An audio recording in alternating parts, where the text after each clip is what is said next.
Between 1955 and 57, almost 5 million people saw the USA from one of these classic Chevrolets.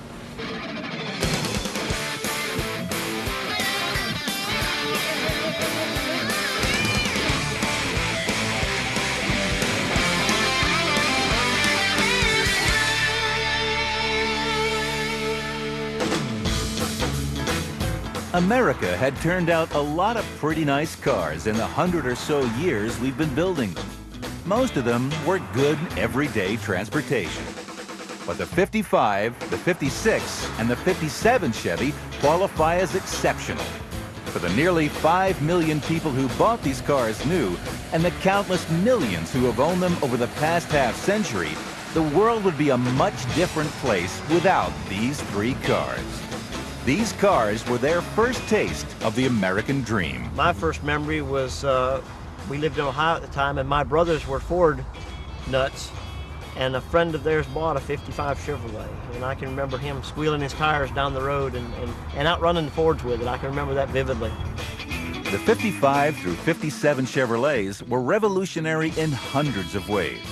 They were the first cars in what Detroit called the low price field to offer luxury car features and appointments. They were the first low-price cars to offer a true high-performance engine. But most of all, they were elegant, in a time when elegant styling was only found on the most expensive cars. By 1955, the American auto industry was hitting high gear.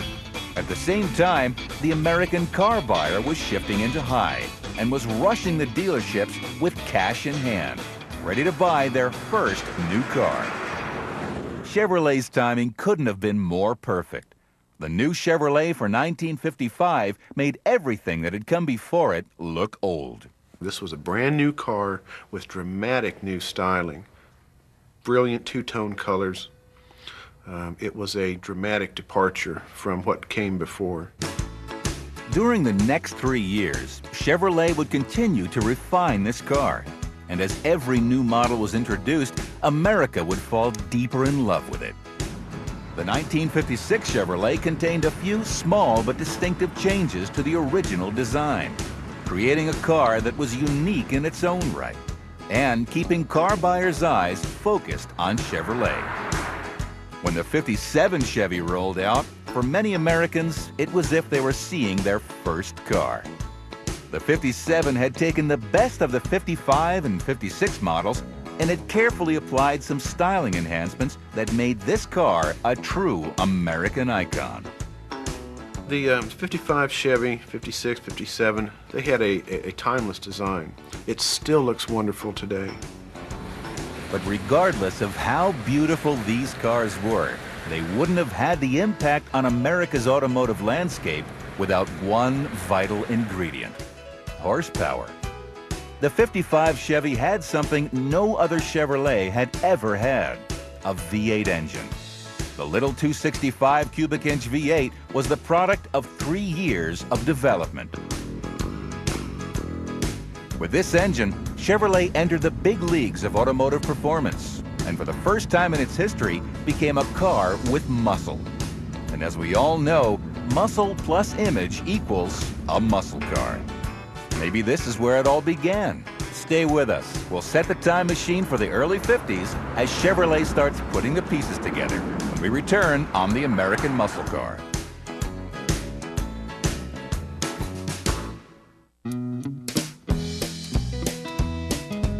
Until the mid-50s, Detroit didn't talk about performance very much. In fact, unless they were talking about their highest priced models, they didn't mention it at all. For the cars in the low-priced field, Chevrolet, Ford, and Plymouth, the selling points were roominess, soft ride, easy controls, and plush upholstery. Chevy was the leader of the low-priced cars, a title it had narrowly held over Ford since the 30s. Both makes offered great, trouble-free transportation, and not much else. The big difference was Ford had a V8, and had been putting it in their cars since 1932, a fact they never let anyone forget. Chevy's 194 cubic inch overhead valve six-cylinder engine was a little less glamorous than Ford's flathead V8. In fact, everyone called it the Stoveboat. All Chevrolets since 1929 had been powered by this engine. It had been upgraded in 1936 to 94 horsepower, and back then, it was a barn burner. The Stoveboat 6 could propel Chevrolets from 0 to 60 in the 20-second range, and a top speed of over 80 miles per hour. By comparison, Ford's flathead V8 cranked out 110 horsepower, and the average Ford of the day topped out at around 85 miles per hour. By 1954, Chevrolet had put several million cars on the road with a six-cylinder under their hoods. It was the standard of the General Motors fleet and the most trouble-free power plant on the market. But an engineering revolution was taking place at General Motors, which was radically increasing the output from all their engines. They had the six cylinders, and Ford was still outrunning them with their flatheads, so they had to do something. That's why they come out with a V8. Starting in 1949 with the new short-stroke overhead valve Cadillac V8 and continuing with Oldsmobile's new 303 cubic inch rocket engine, GM was becoming the home of modern engines and big horsepower. Behind this engineering revolution was a man named Ed Cole. In 1952, Cole was transferred from Cadillac to head Chevrolet's engineering department. By 1955, he had developed a new engine which would become the most famous internal combustion engine in history, the small block Chevrolet V8. Measuring 265 cubic inches, this engine used a 3 3/4 inch bore and a short 3-inch stroke. The combustion chamber was a wedge design with 8-to-1 compression and used 1 3/4 inch intake and exhaust valves. These were huge valves for 1955, particularly on a 265 cubic inch engine. And this good breathing ability helped create 162 horsepower at 4,400 RPM with a single Rochester 2-barrel carburetor. Once it initially took off, it seemed like everybody wanted it, you know, because it had such great acceleration. With the Plus Power package, which included a Rochester 4-barrel carburetor, a different intake manifold with larger ports, and dual exhausts, the engine cranked out 180 horsepower. This $55 option soon became known as the Power Pack. In addition to producing almost twice the horsepower, the 265 V8 was almost 100 pounds lighter than the Stoveboat 6. In anyone's book, this little engine was destined for greatness from day one. The 265 delivered on the promise of the V8. It was smooth running, easy to start, easy to live with, delivered at that time sensational performance, and was not expensive. Combined with Chevrolet's newly designed cars, together they created something very special, as almost 2 million car buyers were about to discover during 1955. Stay with us as the all-new Motoramic Chevrolet hits the showrooms on the American muscle car.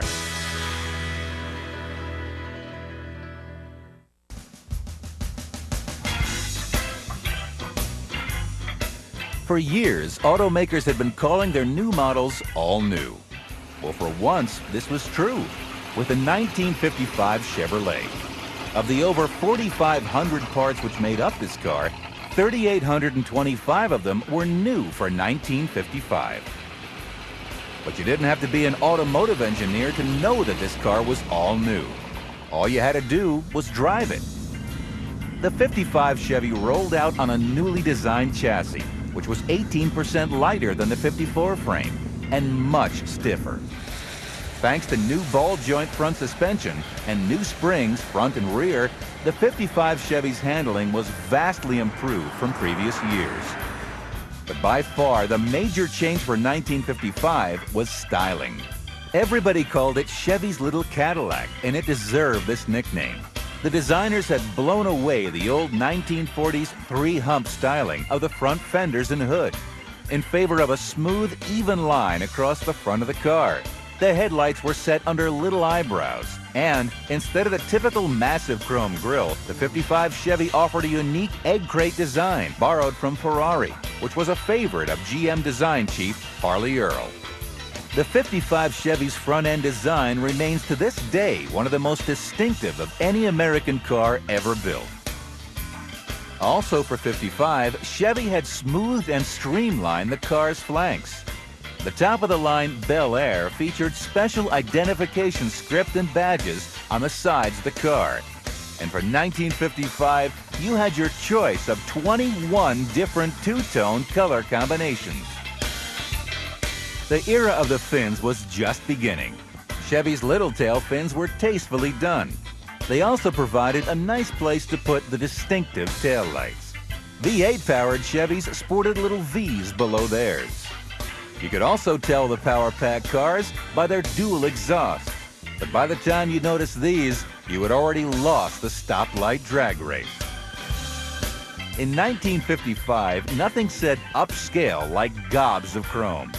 While some cars fairly dripped with it, by 50 standards, Chevy's chrome was used as an accent. Options like the wraparound bumper guards, the grille guard, and finger guards for the door handles and the fuel filler door were stylish but not too gaudy. Once behind the wheel of the 55 Bel Air, its little Cadillac nickname became even more appropriate.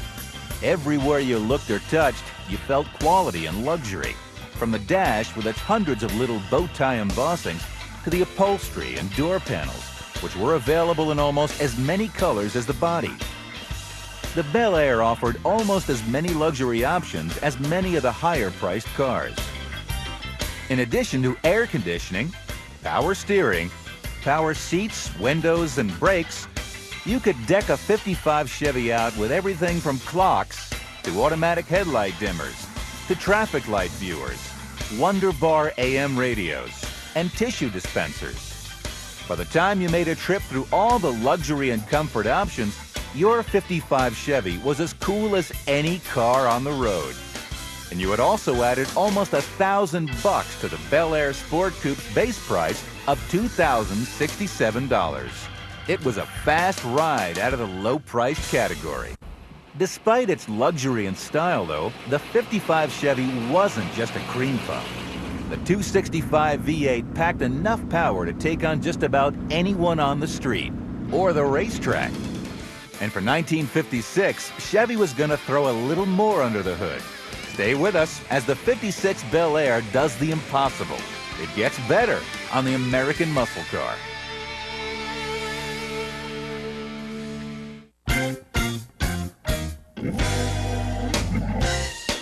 For 1956, it seemed all of America was curious about what Chevrolet was going to do to the Bel Air. Chevrolet, though, had a plan. Step one in that plan was to make the car faster. Early in 1956, Chevrolet announced that this year the Power Pack engine would be rated at 205 horsepower, 25 more than in 55. And if that wasn't enough, they also announced that a few 56 Chevys could be ordered with a dual 4-barrel engine from the Corvette. Suddenly, this little family sedan was the hottest thing on the street. Just 2 years earlier, Chevy Bel Airs were doing 0 to 60 in around 20 seconds. Now they blasted it out in under 10. This was hot rod speed, and the kids with the flathead Fords got the message quickly. Don't mess with the Power Pack Chevys. Just as in 1955, the 56 Chevys had 3 transmission options, all with steering column shifters, a 3-speed manual box, a 3-speed with overdrive, and the Power Glide automatic. Knowing when they had a good thing going, Chevy left the 56 models identical to the 55s under the skin, but the bodies received a few minor changes. The 1956 was the changing period for Chevrolet from the 55 to the 57. It was kind of a changeover and they didn't know where to go. 56 was kind of like a stepchild. People looked at automotive styling back then a little differently than they do today. They would change the grills every year. They would change the taillights every year. They would change the color palette every year. They would change interior upholstery fabric every year. This was a sensation, and everybody waited until the new models were introduced. And they would white out the windows of the showrooms, and this was a big mystery, you know. And they would draw crowds when the new models were unveiled. The words of the day were longer, lower, and wider. So the 56 Chevy's grille was widened to body width. The parking lights were changed to rectangular shapes. And all V8 cars now had a large V below the Chevy bow tie hood emblem. Where the 55 Chevy's nose had been flat, the 56's nose was more pointed. To go with the new grille, there was some new sculpting around the headlights, which, from the side, made the car look like it was leaning forward. The rest of the side sheet metal remained the same, but the stainless trim now ran the length of the body, accentuating both the car's length and its little tail fins. This trim now defined a larger area for two-tone color schemes. In back, the taillights were redesigned, and in another touch reminiscent of Cadillac, the gas filler now hid behind the left taillight. Just like on the hood, all V8 cars were identified with a V on the trunk lid. And dual exhaust still meant that Chevy's Hot One lived under the hood. Interiors continue to be as plush as GM could make them, adding such novelties as seat belts and padded dashes to an already full option list.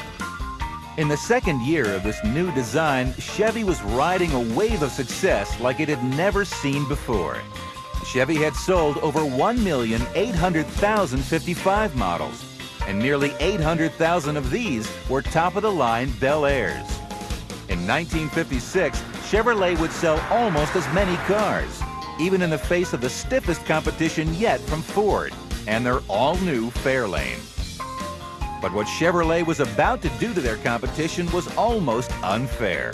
Stay with us for the textbook American car, the 57 Chevy, when we return on the American Muscle Car.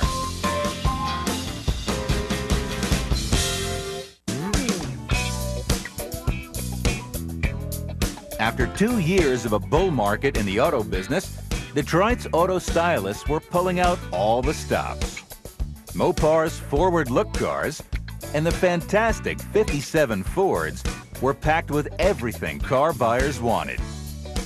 But pulling off a miracle, Chevrolet's designers had gotten another year out of the 55's body shell, while making it look like a completely different car.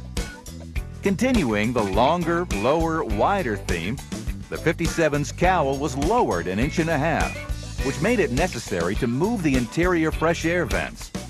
These were relocated to the eyebrows above the headlights. On Bel Air models, an optional gold anodized trim package replaced many of the car's chrome and stainless steel pieces, like the grille and the Chevrolet script. The car now rode on 14-inch wheels instead of 15s, as in years past. Its wheelbase remained the same, at 115 inches, but its overall length had increased to almost 17 feet.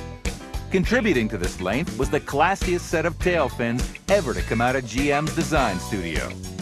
On Bel Airs, these fins were highlighted by a striking accent piece made of embossed stainless steel.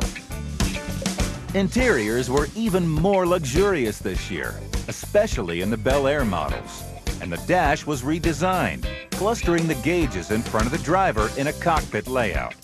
No fewer than 57 luxury and performance options were listed on Chevy's order form. The 57s were the fastest Chevrolets yet, and after a ride in one, it was obvious that more Corvette engineering was finding its way into these cars. The 265 was still the standard V8, but this year the world got its first glimpse of the legendary 283. 283s were 265s bored out 1/8 inch, but that little 1/8 inch made a huge difference. 6 different versions of this engine were available. 5 of these were carbureted, from the 2-barrel equipped 170-horse engine up to the 270-horse unit with 2 4-barrel Rochesters. But the big news for 1957 was the new Rochester ramjet fuel injection, which helped this little engine produce 1 horsepower per cubic inch. Fuel injection was a $550 option, and it helped 57 Chevys race from 0 to 60 in 7.2 seconds, almost 3 seconds faster than the carbureted versions.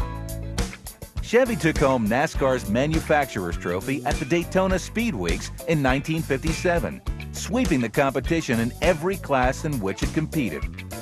By year's end, the 1957 Chevrolet had sold 1,522,536 cars.